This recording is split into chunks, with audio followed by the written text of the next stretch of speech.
Hello, Commanders. Automatic Gamer here, and welcome to the NFL divisional round. Now, last week for the wild card weekend, that was just absolutely insane, and I'm certain it made a lot of people absolutely shocked. So, let's see how shocking this week is going to be as well. Let's start things off with firstly, you got the Buffalo Bills facing off against the Denver Broncos.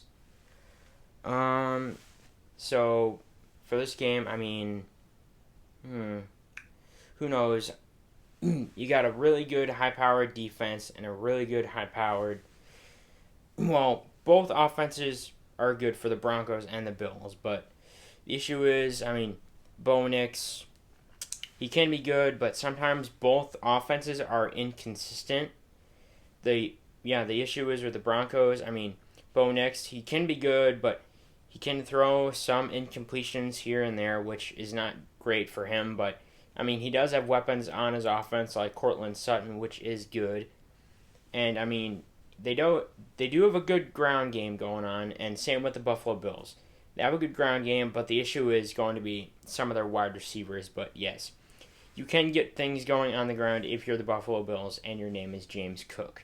So that's nice that the Buffalo Bills have that ground game, but the issue is their wide receiver position on for any other weapons on offense to get things going through the air instead of on the ground. And yeah, both teams obviously still really good offenses, but the part where Denver has the significant edge is going to be that defense, because the defense for the Broncos, because of what they did from last year into this year, it is a really good damn improvement because of how they are able to stopping the run, the passing game, with everything in the defense in the secondary, and how they improved on everything, especially with their secondary, like I mentioned, and the special teams, because it's just that good in the NFL. And that might give the Broncos a significant edge in this game going up against the Buffalo Bills, because not only is the defense that good, both these teams are used to obviously playing in the elements, even though it is being played in Denver at Mile High, which might give the Broncos a significant edge over the Buffalo Bills, even though the Bills are used to be playing in the elements as well. So who knows if it's going to make a difference, but you never know with sort of games like this, and especially if it is postseason games like this is right now. But yeah, just the thing that would worry me the most is the Bills' offense, or if Josh Allen is trying to get the passing game going through the air instead of on the ground. But of course, if he's going to have to carry the team and throw on that cape, I know the Bills can do that, and I wouldn't be surprised if the Bills end up winning this game, because these games are going to be a total coin flip in my opinion. But for this game, just because I think their defense will maybe be able to limit whatever James Cook is going to do on the ground or try to get after Josh Allen, I'm going to go with the Denver Broncos to get this win, and that's what happens when you believe. Next, for your next Saturday game, we got the San Francisco 49ers going up against the Seattle Seahawks. Round 3, and last time these guys played each other, 49ers, Brock Purdy, Christian McCaffrey, they could not get anything going. And now they're trying to get guys back from injury, and now George Kittle, or wait, no, not. And now they just got another injury to add to their collection, unfortunately. George Kittle on IR, and I'm like, oh my gosh, why? But yeah, that's just really bad. Like, 49ers this season, been winning a ton of games, but unfortunately losing people left and right, and that is just awful. But yeah, they are still one of the most dominant teams in the NFL and in this postseason, even if they are beaten up and broken. But yeah, because Brock Purdy, he's got a good run game. He knows how to get the ball out. He's a very mobile quarterback. He's got weapons on his offense, on his defense, so that's really good. And going up against the Seattle Seahawks team for the third time in a row with a third match. The both these teams are definitely, I think, going to have their hands full if unless it ends up like it did last time where the Seahawks just ran all over them. Because Sam Darnold, I mean, the only bad thing about Sam Darnold is if you get after him and force him to make mistakes and turnovers, he does not look great for the majority of the game. So that's going to be an issue. I mean, I know he's got a really good ground game going.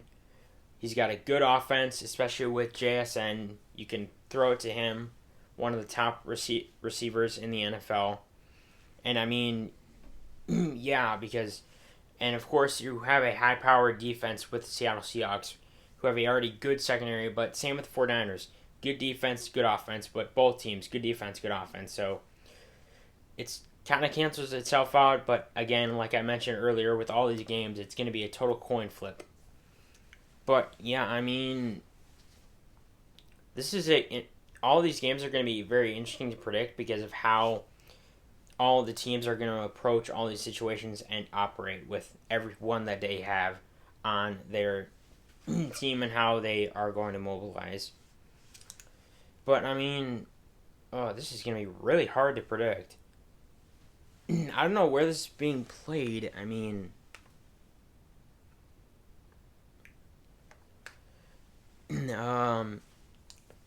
I think it's being played in Seattle, so that might give the Seahawks a bit of an edge.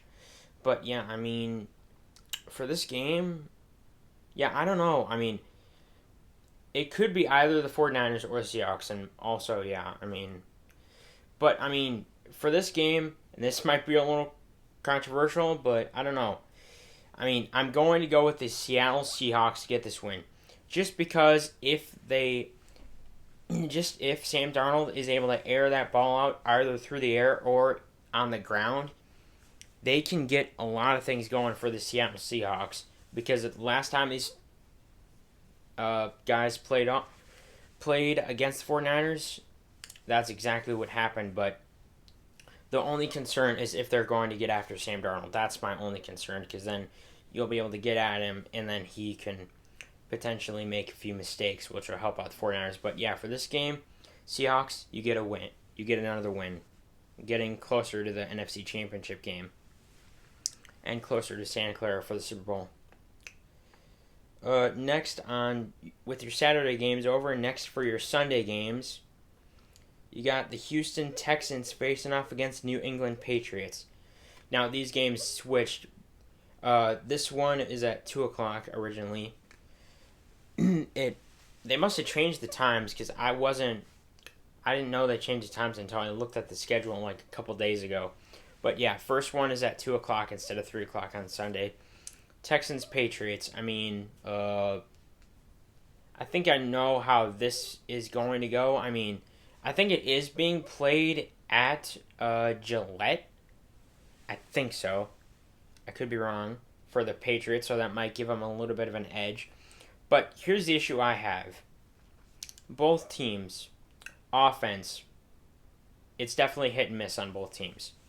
CJ Stroud definitely has more experience than Drake May, though, so that'll give the Texans a little bit of an edge, I think. And also, both defenses, really good. But the team that, of course, has the number one defense in the NFL, I think right now, is got to be the Houston Texans. Because I think with that defense, because it's able to get after any opposing quarterback and it's been able to beat through any offensive line in the NFL. So that'll give the Texans a huge edge against Drake May and the New England Patriots. I mean, unless Drake May is able to get things going through the passing game or the ground game and able to get that ball aired out really fast, that'll maybe be the difference maker between the Patriots and Texans, or the turnovers, given that both these teams are, I don't want to say susceptible to turnovers, but that was a little bit of an issue on the last Texans game that they had against the Steelers in the wild card round. So that could be an issue for the Texans that the Patriots could take advantage of, unless the CJ Stroud has cleaned up the turnover issue and they can just air the ball out really well against this Patriots defense. Because, like I said, both defenses are really good, but the one that is probably the best in the NFL is going to be the Houston Texans defense. So, I mean, yeah, for this game, it's probably going to be a low-scoring match, I'm going to guess, because it's probably going to mainly be a defensive battle between both teams. And it's going to come down to probably the possession and turnovers of the game, if there is going to be any. But it's going to come down to how both defenses are going to operate and which one is going to be more efficient will be the deciding factor of this game.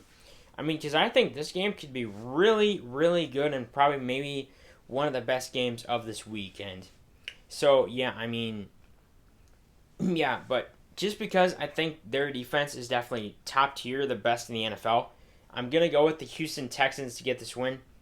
And Strouds, help us. You're our only hope. You can vanquish this empire and free the entire NFL galaxy.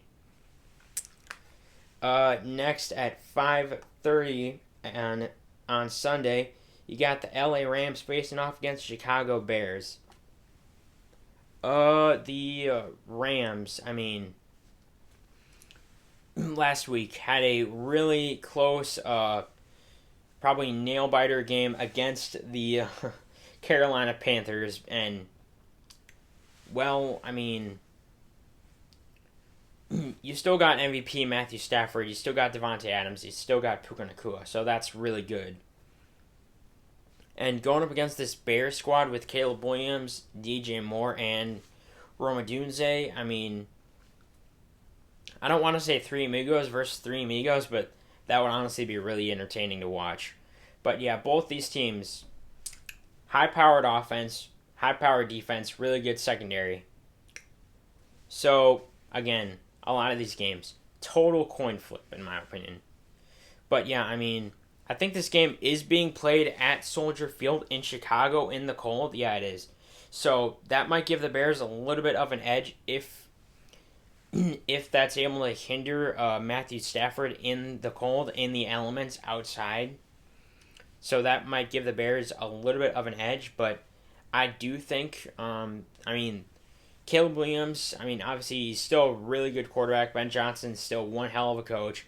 But I do think with Matthew Stafford, Devontae Adams, Sean McVay, and Puka Nacua, that could be one major changing factor in the NFL for this game, or with the defense able to get after each opposing quarterback with either the Rams defense or the Bears defense. Because their defenses are really that good, and their secondary is that good too. So, like I said, this game, like all the others this weekend, total coin flip in my opinion. But I do think, I know it's being played in the cold at Soldier Field in Chicago, but I do think even if the cold does hinder Matthew Stafford, he still will be able to get the ball out either on the ground or in the air with Devontae Adams and Puka Nacua. So I do think the Rams will have a good chance to get this win, even if the Bears do rally back and put up a really good fight in this game. So for this game, I'm going to go with the LA Rams. You get this win. And that is my predictions for the NFL divisional round. Let's see what unfolds this weekend and who's going to be going to the NFC Championship and AFC Championship games for next week, and who's going to be getting closer to Santa Clara for the Super Bowl this year. And yeah, there's still a little bit of football left, but a lot of it is getting interesting and down to the wire. So let me know if you guys want to talk to me about football or anything. Just subscribe to my channel and join my Discord. The link will be in the description, and I will see you on the football field, Commanders.